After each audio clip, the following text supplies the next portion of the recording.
So today we are out in the garden, and it's kind of getting on towards mid-June, and we have a little interesting tidbit to share that has to do with peanuts and how that relates into sort of one of the real, in our minds, important things of saving seeds, and how that can be a benefit in the garden in a way that you might not think about.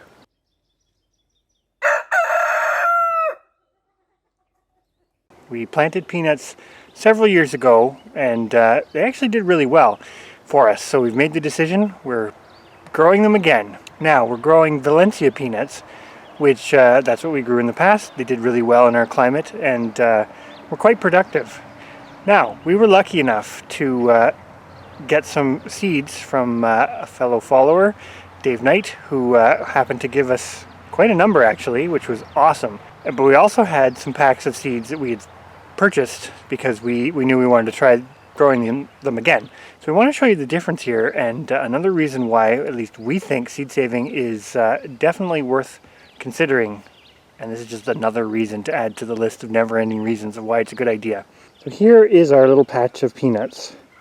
I think we have 4 rows, I believe. They're marked by sticks. And you can kind of see right away they're not all up. Now, when I zoom in on either one of these 2 rows, pretty much the whole row has already come up, which is great. Same with that row. Pretty much the whole row is up. Those 2 rows are the rows that we planted that came from Dave's seed that he gave us at the Eastern Ontario Homesteading Conference. Needless to say, they're doing quite well.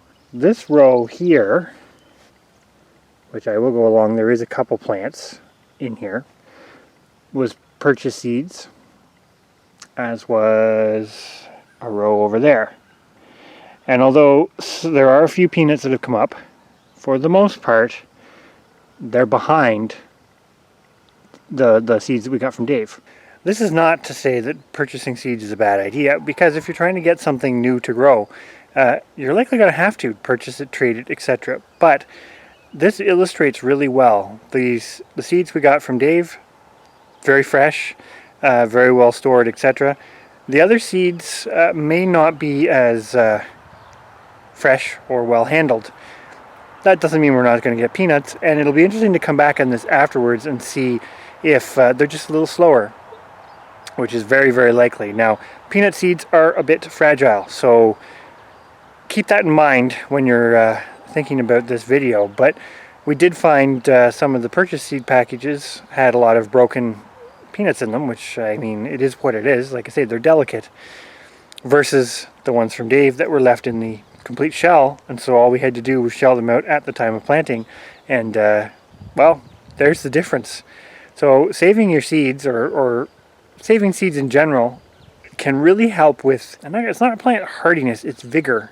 These peanuts, which all of these are new to us, the fresher seeds, they're more vigorous, and we notice this time and time again with a lot of things that we save seeds for. Year 1, when you're starting with a new variety, is usually the year where they just don't do as well. They're not adapted to your local environment or growing conditions generally, and it may never be a really good comparison of how that's going to do for you. So if you get a variety that does decent for you in year 1, and this is a general discussion, and you can save seeds from it, you might find as your successive years of saving it go on, you know, year 2 or 3, they may do a lot better. They may be a lot more vigorous, produce a lot more fruit, etc. You know, this video is about peanuts. I'm going to go to this patch of Scotia tomatoes that we have planted, and I mean, tomatoes are time and time again the prime example of why saving your own seeds is a great idea. A few years after saving it, you'll find the vigor goes up, and they just do far, far better. This is sounding a bit wishy-washy, but the proof is really in the production, in my opinion. We're going to keep following this experiment, see how these do. Super excited, even though we do have to do a bit of weeding between the rows. Super excited that these have come up so well, and we will be planting, because we still have some time, we will be planting a couple more rows of these, but we think we're going to wait and see how the 2 rows that were the purchase seed do and potentially fill in the gaps there rather than plant another row first. But as I say, don't use this as a deterrent to purchase seeds or to get seeds for new varieties that you want to try, because as you can see from this plant, it's actually doing quite well, and it's not really any further behind the other plants. So it's pretty much perfectly timed and has a companion up there. And there's a very good chance that there will be more peanuts pop out of the ground here before all is said and done. But it's more food for thought, or thought for food, on thinking beyond simply the year of planting. And if you look at your gardening endeavors in how can I propagate something to keep it going, to get some of those little hidden benefits, like increased germination, or adaptedness, or how, there's a list of things, but how can I turn that into my advantage by saving seeds?